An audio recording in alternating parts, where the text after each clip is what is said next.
They say sleep is the little death.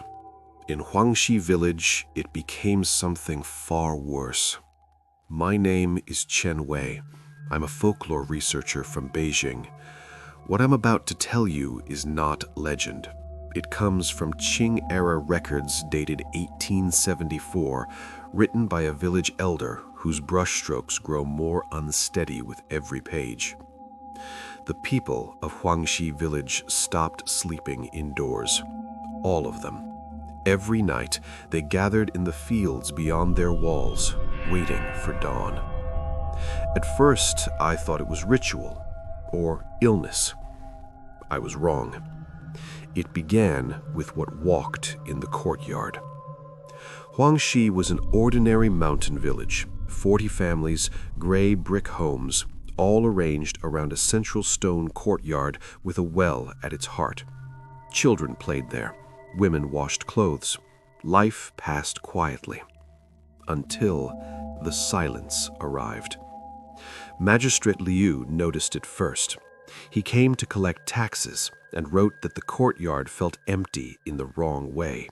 No birds, no dogs. Even the wind seemed cautious. That night, he slept in the headman's house. Near midnight, he woke to footsteps.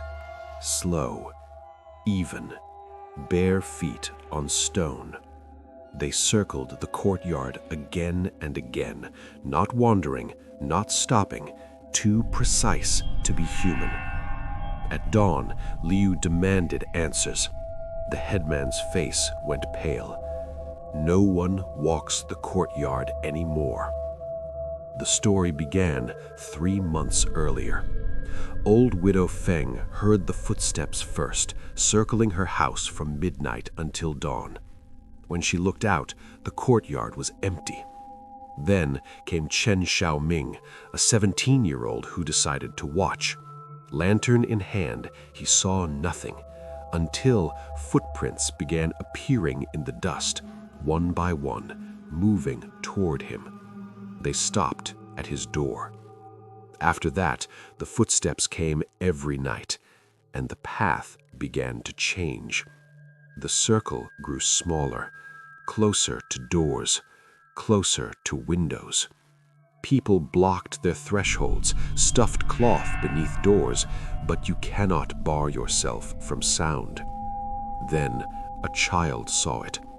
7-year-old Mei Li froze in the courtyard, staring at the well. When her mother pulled her away, the girl whispered through tears, "It's so tall. Why is it so tall?" She didn't sleep again for days. That night, the headman ordered everyone out. Mats, blankets, everything carried to the fields. Better the open sky than another night listening to something walk closer. All obeyed, all but one. Old Master Ju refused to leave his home. He said fear was foolish. He stayed. At midnight, the villagers in the fields heard the footsteps, but this time they went straight to Ju's door and stopped. At dawn, they found him alive but broken, hair white, hands shaking, unable to speak, only crying silently. He died 2 weeks later, pointing again and again toward the well. The magistrate investigated. The stones at the base of the well were newer. Beneath, they found bones, wrapped in rotting cloth, the skeleton of a tall man, skull shattered. The villagers remembered then. A traveling merchant had come decades earlier, searching for his wife. He never left the village. The old headman had killed him and hidden the body beneath the well. The merchant's name was Cheng Ming, and he had been walking ever since. The magistrate ordered a proper burial. Incense was burnt, offerings were made, his name was spoken aloud. They told him the truth about his wife. They asked him to rest. That night, the footsteps returned, but changed. Heavier, moving in a straight line from the well to the village gate. Then silence. The footsteps never came again. The villagers returned home. Life continued, but even decades later, people paused at midnight, listening, just in case. The well was sealed, a shrine built over it. I visited Huangxin last year, mostly abandoned now. One old woman told me her grandmother's warning. Some wrongs carve paths in the world, and those paths remember. I stayed one night. I didn't sleep.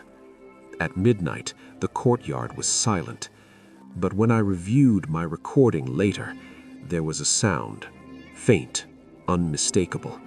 One footstep, as if something had returned just to check whether anyone was listening. If you ever find a place where people refuse to sleep indoors, don't stay to investigate. Some courtyards are empty for a reason, and sometimes the footsteps you don't hear are the ones you should fear most.